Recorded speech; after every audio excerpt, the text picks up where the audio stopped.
This is the tutorial for the card trick called Aces High. It's a very simple trick. It seems to be a favorite whenever I perform it, and you too can learn it yourself once you watch the video. Sorry about that. Have the cards already in the box. My box here is messed up, so we're not going to use it. We're going to toss it. Tell them to your spectator, tell them you are going to be the magician tonight. First, tell them to take the cards out of the box and split them in half, just like this.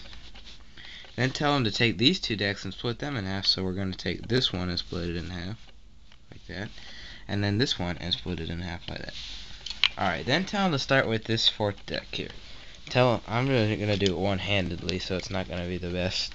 Tell them to take the first three cards, don't look at them, 1, 2, 3, and put them on the bottom. Then what you do, tell them to take the next three cards, and in any order they want, put them on top of these decks. So we're going to go like 1, 2, 3. Alright, put that one up. Then for the third deck, tell them to do the exact same thing. 1, 2, 3.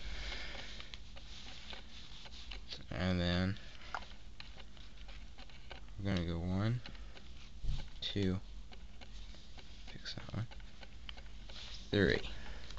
Then, with the second deck, you got it. You guessed it. 1, 2, 3. What is going on? 1, 2, 3. Now, I wonder what we could do with this deck. You're gonna throw it away. No, I'm just kidding. See, you're gonna go. I'm sorry about that. You're gonna go 1, 2, 3. And what are you gonna do with this? You're gonna go 1, 2, 3. My decks are messed up here. I'm sorry about that. And then I have a box with the 4 aces on it, so I usually tell them, can you identify these cards for me? They'll say 4 aces.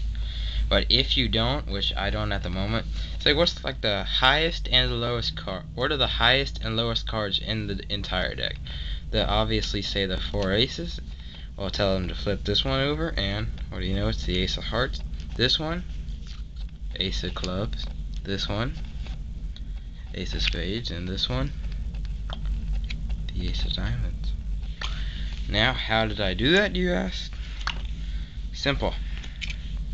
You probably figured this out midway during the trick. Well, my 4 aces here, we're already on top. So, setup is of course important. Have the aces on top, and always follow the deck with the aces. So, I'll show an example of that. This deck obviously has the aces. Now I'll do that again, and do this one. Oh, I messed that one up. Do this one. This deck still obvious. Well, I just revealed it to you. That deck obviously has the aces. So what you do is when you do the, I'm not gonna do it over again, but once you do the 1, 2, 3, you keep putting cards on top, and the aces here eventually go to the bottom. So where after these two, after you do these 3, they'll be back on top, and you'll insert them 1, 2, 3. Now, remember, as I said, the aces aren't going to be on top the whole time, because they're going to go through the deck as you do it. It's basically like a math pattern. The 1, 2, 3, 1, 2, 3 on top, and that's 9. Well, doesn't matter the amount of cards. Basically, it'll get to where the aces are back on top. So just have the aces on top and keep track of the deck with the aces. Make sure they put the right amount of cards, which is 3 on the bottom, and then 3 on the other decks in any order. That's how you do the Aces High card trick. As I said, very simple. Thank you for watching.